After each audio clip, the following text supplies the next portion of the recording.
our November 2024 seminar for the School of Humanities, Languages and Social Science.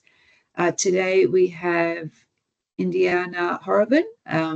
So he is a PhD candidate at Griffith University, specializing in familial war nonfiction writing. With a Bachelor of Arts in Creative Writing and Film Analysis and an honours degree in Creative Writing, Indyanna has a robust academic background. His extensive portfolio includes multiple creative works, short listings, and academic publications, such as Ginger Cake, Insanity Helps, Dark Water, Bad Coffee, Chameleon, Sharky Stevens, Limonkia, Hashima, Dead House, and Apache Spirit Journey. Indyanna has also featured at 7 academic conferences and workshops and contributed as a librettist in the New Opera Workshop 2019. Today, he's presenting Ginger Cake and Lemon Icing, Reclaiming Familial Agency Through Storytelling. I will hand it over to him. Hi, everyone. Why don't I get my slides up and ready to go. So yes, I'm Indy. Indy's perfectly fine. Nice to see everyone. And if you're watching this retrospectively from the future, then nice to see you also.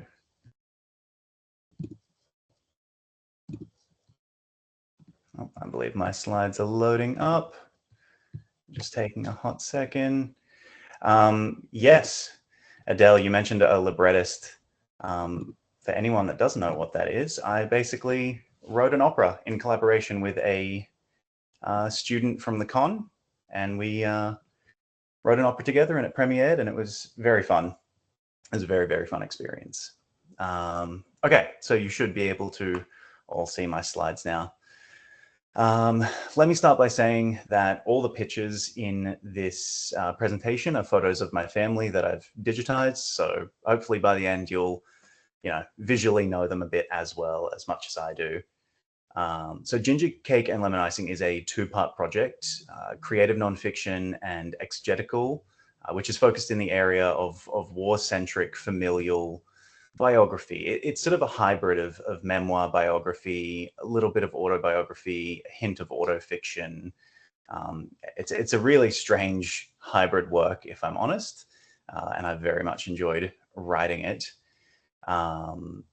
The biography and creative piece itself is, it involves me interviewing my grandparents for their life stories and other family stories passed down to them. These predominantly ended up being war-based stories or survival of extreme traumas. And so the work ended up quite heavy. So then I transcribed those interviews, wrote it all into the manuscript, and then, worked on editing it all. That's, I've sort of gone past that now and am sort of in the stage of looking at submission in the next week or two, which is very exciting and very intense. So first, I'd like to also make an acknowledgement of country. I'd like to acknowledge the Yugambeh people of the Gold Coast area as the traditional custodians of the land where I live and study, as well as the Gurungai people of the lands I'm coming to you from today. I also acknowledge that these traditional owners have and continue to maintain knowledge and educate on this unceded country for many generations.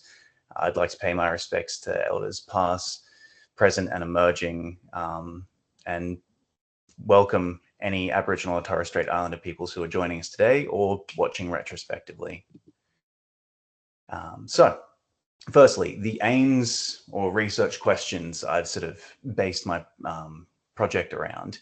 There's a, the creative component is really told through this method of auto/biography and has this direct interaction with my grandparents, obviously, but there's definitely an academic and a literary or writerly aim.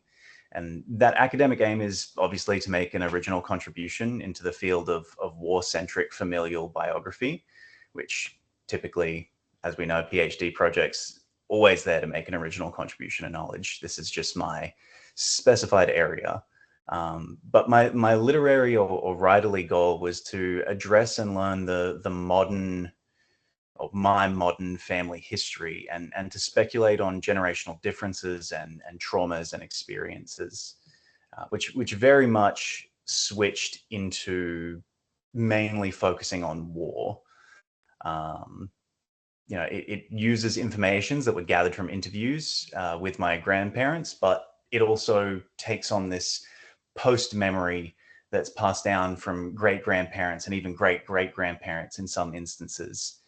Naturally, as it goes further back in time and in the generations, the memories sort of filter out and reduce in the amount of memories simply there and the quality of memories available. So I would just like to highlight that in terms of how I've approached the creative work, I've organized it into a rough linear, a rough linearity. There's definitely moments of non-linearity in which we jump back to previous memories and re-explore things we've gone over. But for the most part, it does progress from my grandparents' early childhood into their late stage adulthood, and in their retirement phase that they're currently in. But naturally, because memories from great-grandparents are featured, there are jumps back in time. Most of the memories, however, fall under this early childhood, adolescence, young adulthood, and young to mid adulthood. It's just sort of the nature of when many things were happening in my grandparents' lives, as it typically is with most people's lives. So this is more so just an organizational tool I've used for structuring the interviews within the story. There is a lot of a lot of change that's happened throughout this project. It definitely began as simply just a biography of my grandparents, but expanded into something much more focused on the macro of war. And as such, everything that's in the book relates back to it. I'll tell you a little bit about the book, because this presentation is quite largely engaged with how I've approached the exegesis and my research component. But in terms of the creative work, there's definitely this introduction of my grandparents' childhood, which is quite traumatic. There's experiences of my grandmother surviving a teenage pregnancy and adopting out the child, which is a very large part in the book. And then there's these family memories that go back. And so I often get asked the question when I'm asked to explain what my project is. Oh, so it's on the Second World War, or it's on just the Vietnam War.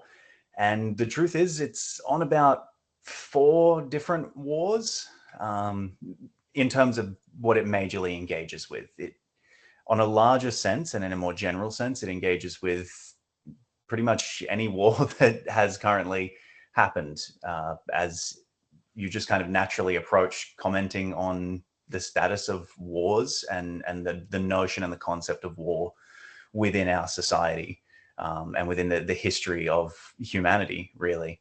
But in terms of what's directly relative to my family, the most distant war and most distant memory is the First World War. This is on my grandmother's side with her, I believe it's her grandfather, making him my great-great-grandfather. There's very little information there. It's mostly speculation about what he may have experienced coming home from the war. He was, my whole grandmother's side is German, and is very, very much so, or was very much so, and continues to be very much against the Nazism that took hold of the country, in that late 1920s, 1930s, and through the Second World War. There was always this reluctance and resistance against the Nazi movement. And so there's not a whole lot that has survived of his memory, and so it is quite speculative. The Second World War is a very large focus within this piece. I would say it's probably the largest feature. I have 3 family members' memories that are passed down that all interrelate into the Second World War. There's my great grandfather who was Czechoslovakian. His home was invaded by Nazi Germany, and they basically gave him a choice in which he could either fight on the Russian front, be conscripted into the army, or be killed along with his family. He chose to fight on the Russian front and decided that he would try and help people as much as he could. Pull people out of gunfire, hide people that maybe his platoon were looking for. And my great grandmother, who in terms of the lineage, it runs through my grandmother's side, my great grandmother, which is the connection to my great grandfather with the First World War. But my great grandmother is she was raised and born in Bremen, and as a young child, in the midst of this growing Nazi regime that had taken over, subsequently spent a lot of her childhood in air bomb or air raid bunkers. And so, yeah, a lot of her childhood is steeped in this very intense war trauma of seeing, bodies of neighbors and other kids eviscerated by the bombings that were happening during the war. Especially as someone coming to it and experiencing it from a very anti-fascist point of view, while stuck and raised in a country that is fascist, or was fascist. Then there's the Vietnam War with my, I've forgotten one family member, one of the most important ones, my great step-grandfather, although not a blood relative, and he did marry my great-grandmother after she moved to Australia in the 1950s. I believe they married in the 1960s or 70s. His name was Janek. He was Polish. He survived the decimation of Warsaw. His family didn't, except for his older brother, who was in the Polish resistance.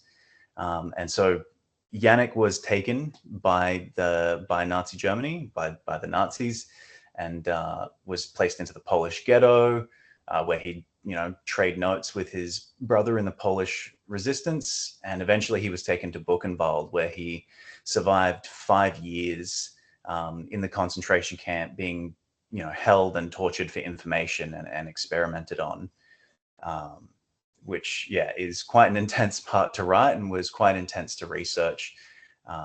He survived the concentration camp and was liberated naturally, which is why he was able to marry my great grandmother. And so there's quite a lot of stories involving Janek, especially at the end of the book, the end of the manuscript, as I travel to Germany with Kate, who's watching right now. And we traveled there, and I got to go and see Buchenwald and experience, I believe, as I call it in the book, I make a reference to that. There are ghosts and there are memories that are held in the geography of places. And that was certainly the case when I visited Buchenwald. And so there's also my grandfather, who was conscripted into Vietnam. He served 2 years. He never went overseas. He served from Australia in the Signals Division, but was definitely anti-establishment, anti-authoritarian, and hated absolutely every minute. There's a fun story in the book of him staying out late drinking with a friend, having his day pass revoked, getting into a bit of a scuffle, being jailed in the army jail at basic training, and then subsequently breaking out and escaping from army jail, and then returning to finish his time in the army, which is quite a fun part and was what my honors was based on. So I integrated that into this PhD project. And then in terms of the current war climate, I engage with the Russo-Ukrainian war. which broke out during the time of writing this and during the time of this project. Now there's definitely this larger focus on the Palestine-Israel conflict, especially as Iran has come in, and there's the Hezbollah element at play as well, especially with the recent changes of a ceasefire between Hezbollah and Israel. I decided not to engage with that at a certain point. I just decided to focus on the Russo-Ukrainian war, which is still ongoing and still very much in the midst of fighting and battle. Unfortunately, as a war writer and someone who researches war, there's never an end point to them. There's always a new war to include. And so I separated that point at the Russo-Ukrainian war, which is the Israel-Palestine conflict has been going on a lot longer than I've been alive. But the Russo-Ukrainian one is one that's broken out in my lifetime, as the Second World War broke out in my family's lifetime, as the Vietnam War broke out in my family's lifetime. So that's a bit about the creative work and what it touches on. Now I'd like to get into some of the influential literature I'm engaging with. First, I've deemed this interfamilial war writing. There are other similar names you could use for this. I mean, familial war writing is definitely applicable. If you want to go into an interviewed area, which is an area I research, autoethnography is definitely a component. Exo-autoethnography, post-memory, all of these things kind of reiterate the same point, but with a different lens and a different study applied. By interfamilial war writing, I specifically mean this idea that the history has been passed down, has been experienced, and is currently being lived by family members, in which the receiver of those memories is also part of the family and writing the story. So it's very heavily involved and definitely separates out some of the other areas in which maybe we have a writer who's instead interviewing a family and writing about them, but isn't necessarily a part of that family. That would be, I guess, what we could deem outer familial war writing, whereas these texts on screen are interfamilial. So we have some fantastic examples here. These are the four I've really pulled from. Chasing Ghosts. Again, all of these have much longer titles, as memoirs, biographies, autobiographies often do. I've just come to call them a much shorter title. So Chasing Ghosts by Louise de Salvo, Wild Swans by Yung Chang, Big Sister, Little Sister, Red Sister by Yung Chang. This one somewhat phased out as I put more of my focus into Wild Swans, as it dealt more with the history of Chang's family. And The Lost by Daniel Mendelsohn. Now, each of these provide very interesting and similar approaches to telling and writing family history. Chasing Ghosts is sort of this broken up narrative in which a girl who had a loving father, her father went away to war and he came back and he was a changed man, and their relationship is strained. And so it's this retroactive approach to interviewing her father, trying to figure out what happened that made him so distant and so different from who he was before. Wild Swans by Yung Chang is this gorgeous piece in which Yung Chang carefully constructs her family's history from, I believe, her great-grandmother down to her. And it's during this time in which the Kuomintang China was switching into communist China, Manchuria era. It's quite an interesting read. If you haven't read it, I would suggest it. It's quite an interesting voice and a massively interesting part of history. And then Daniel Mendelsohn's The Lost is somewhat similar. It is a little bit different, however. Mendelsohn doesn't necessarily have that family to talk to get the information. His entire work is based on the search, in him trying to track down and find out more about this lost uncle or great uncle that he happens to look like.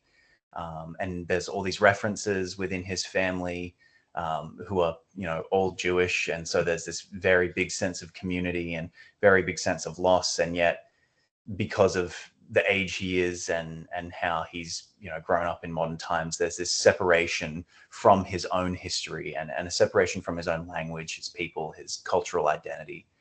And so it's about the search itself. And so each of these brings a different perspective on approaching family memory.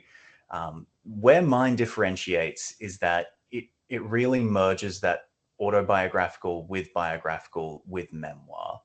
And it uses this autobiographical narrative or memoir narrative rather, as a framing device. The interviews in which I do with my family are featured in the book.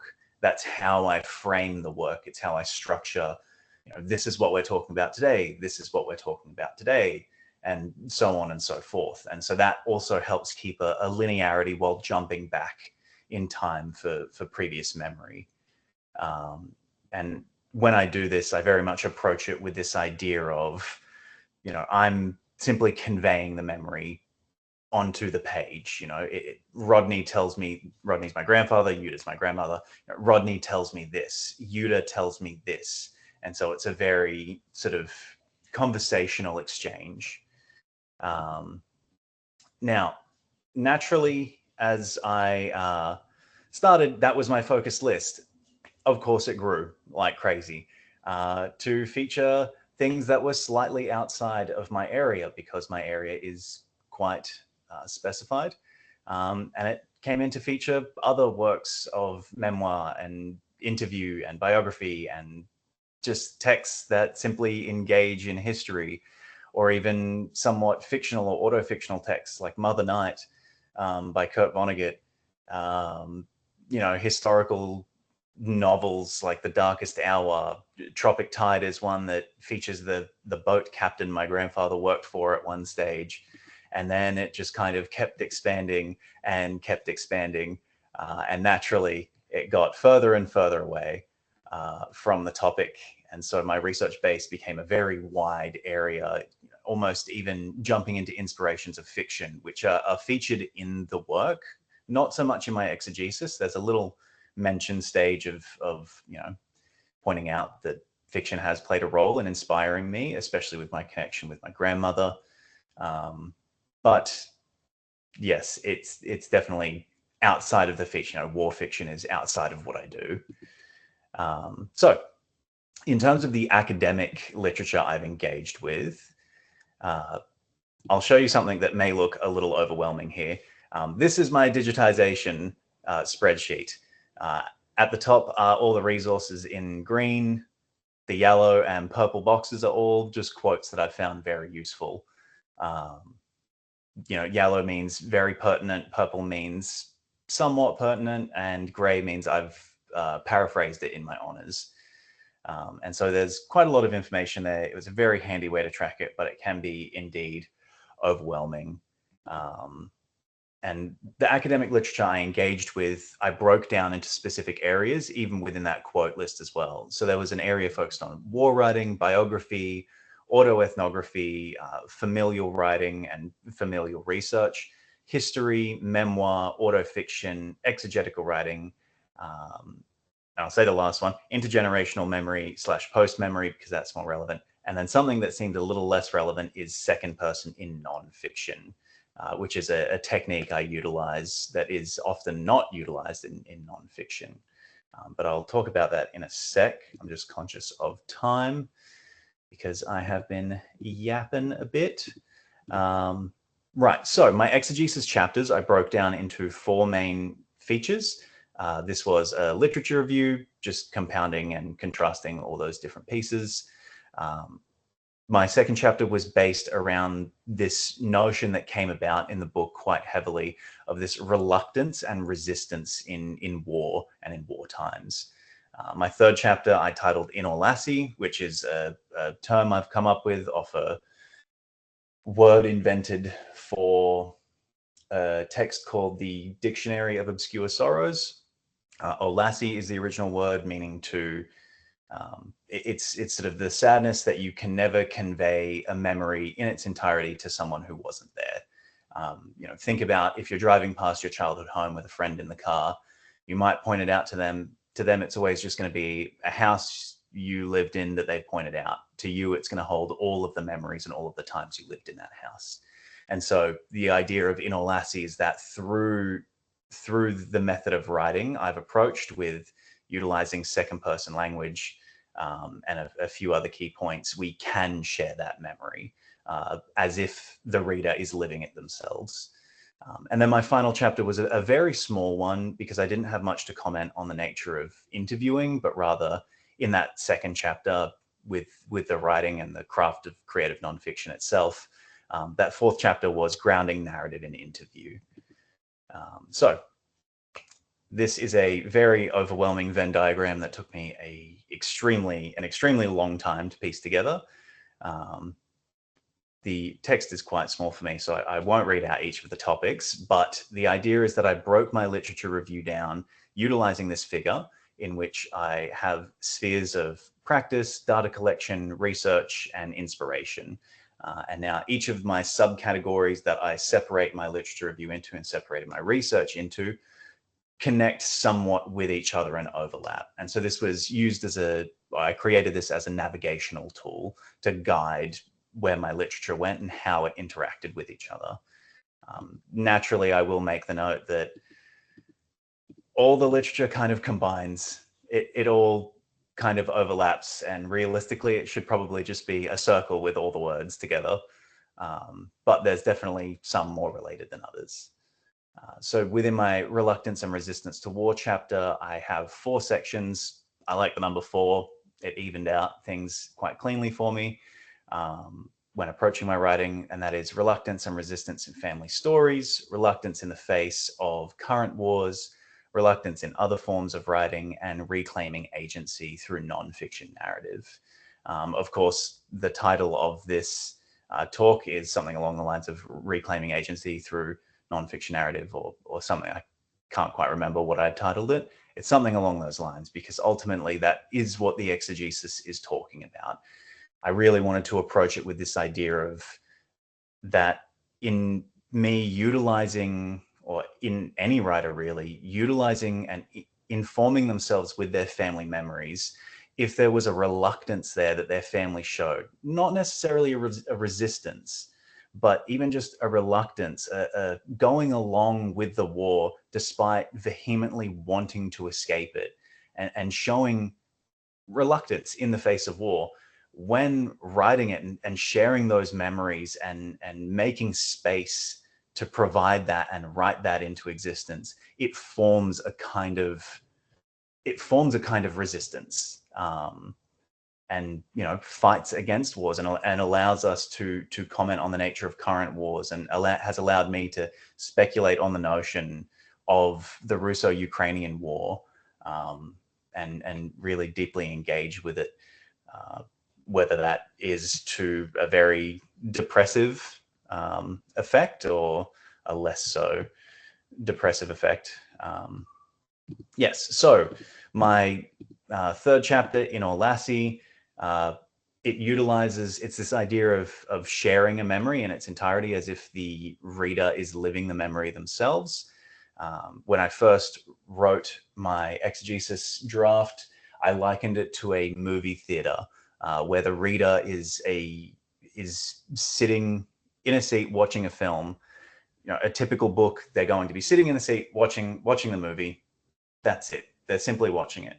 With In All Lassie, it's as if they're both engaging in the film itself, as if they were doing a live play, and still sitting in the audience watching themselves on screen. It's this very strange meta representation of the self within literature, which is taken into my family history. So I did this by breaking it down into 4 key areas, which was physical imagery, utilizing historical geographical content, engaging second person language, and shifted cadence. Cadence I removed as a major component because it really only comes about when we look at or when we read aloud. But the other elements all come together to combine this geographical, historical version or representation in which the reader can see themselves in the memory. And finally, in my final chapter, I talked about the notions of autoethnography, how I utilize food and sensorial writing in the interviews. Food plays a major part, and how my family's represented. My grandfather loves to cook, and there's a lot of German food and connection throughout the end chapters in which it's a travel to Germany. And it engages with the idea of interviewing as a framing device. I've only got a limited amount of time left, so I'll skim through this fairly quickly.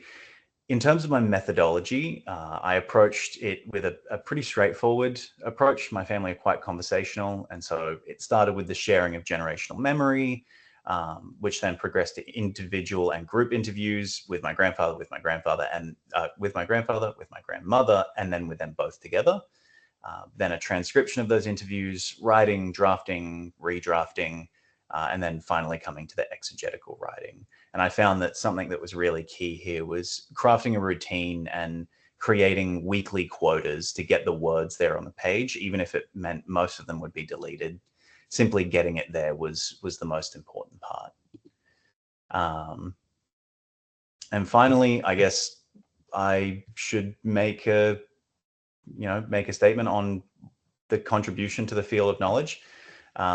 Firstly, the creative. There are tons of war stories and tons of familial stories, and a good smack of pieces that tackle themes of war and familial writing. The most original contribution here is the individual stories of my family, because I'm in a unique position to share these family war stories and share this idea of conscription throughout multiple generations. It becomes this sort of transgenerational existence. This is what I mean when I earlier said specificity, or when I say down the bottom, specificity is key. As I've told you, there are some very, very specific moments of war survival within my family. And that all titrates down to me currently doing the PhD and writing the story. Typically, I would end a presentation with a reading. I believe I've run out of time, so I might leave that today. If you want to read it, get in touch with me, or hopefully wait till it comes out in, as soon as it gets published, which ideally will come soon. Thank you for listening. It's been a pleasure talking, and I'll hand back over to you, Adele. Thank you.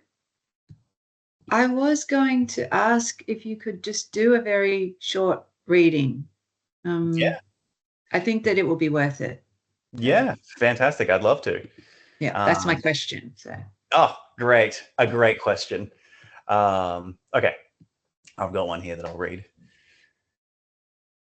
Yuta tells me that Yannick had told them about the few times he avoided death. He and others are lined up, waiting to be taken to an execution room. The faces around him all look the same, gaunt, beaten. Men and women are waved and shoved into the room one by one. Once those faces pass the doorway, they will not be seen again. They will cease to exist in this world. They will have their lives taken from them. Yannick shuffles further, closer and closer to the entrance. The line is stopped at the person in front of him. The heavy iron door is shut and locked, and all the remaining in line are told to disperse and get back to duties. Yannick and the others turn and leave, back to their forced labors, and behind them they start to hear the noises of death and hatred. This pattern reoccurs twice more. Yannick is lined up. Again, all of the inmates queued must disperse and go back to their work. Every time, though, he and all of them hear those sounds, the sounds of people being forced to leave this existence, and the sounds of satisfaction from the SS officers that line the buildings. 1940, the first year into starvation and torture. It was early in this year when all Polish prisoners and forced labor workers were fitted with a badge. It was a purple P within a yellow diamond. The edges are lined with the same purple. It is meant to be a form of identification and humiliation. Mid-year, Yannick manages to slip a loaf of bread into his pajamas. It's in the lunch line, and he takes a chance without hesitation. He stashes a loaf in a pillowcase the moment he can get back to his bunk, the bunk that he shares with multiple other people. And when the day of hard labor is done, he goes back to the building, takes the loaf out, tears it up into pieces, and hands them around to the others.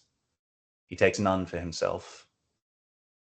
The timing is bad, and a Nazi officer enters the room as the bread is being handed out. The rest of the loaf is snatched, thrown on the ground outside and squished under boot, and then Yannick is next. They take him by the arms. It's midwinter, icicles form under the guttering of the blocks, snow is built up on the main courtyard, and along the pathways, dirt is slushed into brown mix.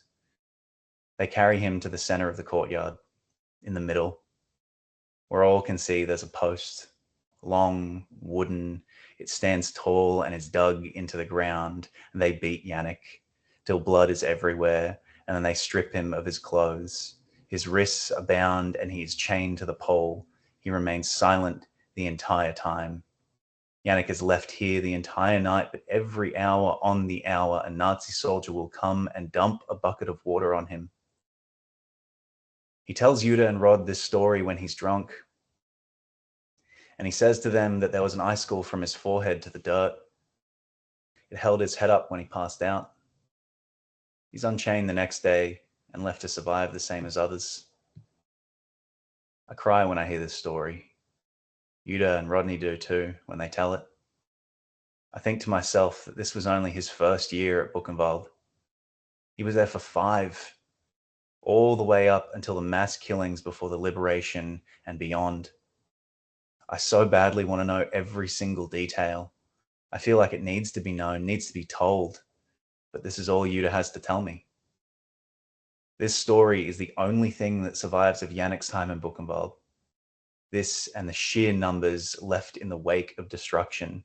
56,545 mothers, fathers, brothers, sisters, children, Jews, Sinti, Roma, Soviet, Allied forces, Poles, Germans, and political prisoners were murdered from 1937 to 1945. Thank you.